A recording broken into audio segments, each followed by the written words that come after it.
Subscribe to Phantom Feed before we begin. What you are about to hear has been verified by 3 independent investigators. In March of 2012, a woman named Ruth Calloway received a letter.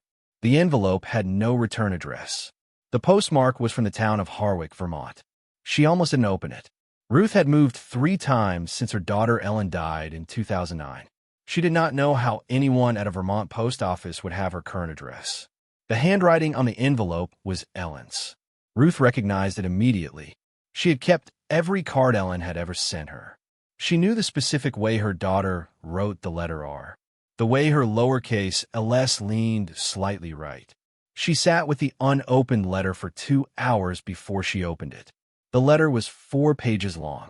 It described Ruth's new apartment in detail. The yellow curtains she had bought in October. The crack in the kitchen tile she had not yet repaired. The name of the neighbor's dog that barked every Tuesday morning. Ellen had been dead for 3 years. She had never visited this apartment. Ruth brought the letter to a forensic document examiner named Dr. Alan Marsh. He concluded, after 6 weeks of analysis, that the handwriting was consistent with known samples of Ellen Calloway's writing. Ink age estimation placed the letter's writing between 6 months and 2 years prior to the day Ruth received it. The analysis could not determine who had written it. Ruth received a second letter in August of 2012, then a third in February of 2013. Each letter knew things it should not have known. Each was postmarked from Harwick, Vermont, a town of 340 people with 1 post office, 1 postmaster, and no record of any letters being mailed from that address to Ruth Calloway. The postmaster confirmed this after the 3rd letter.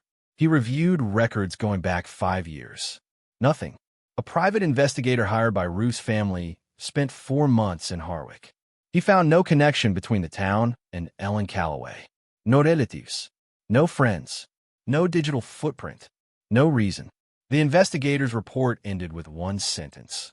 I have no explanation for how these letters were written, how they knew what they knew, or how they arrived. The 5th and final letter arrived in November of 2014. It said 3 things. It said Ruth's new address, the address she had not yet told anyone, having moved again only 2 weeks prior. It said that Ellen was not in pain. And it said goodbye. Ruth has not received another letter since. She has kept all 5. They are stored in a climate-controlled archive at the University of Vermont. Researchers have requested access 3 times. Ruth has declined each time. She says she will not let them study the letters until she understands why they stopped. She is still waiting.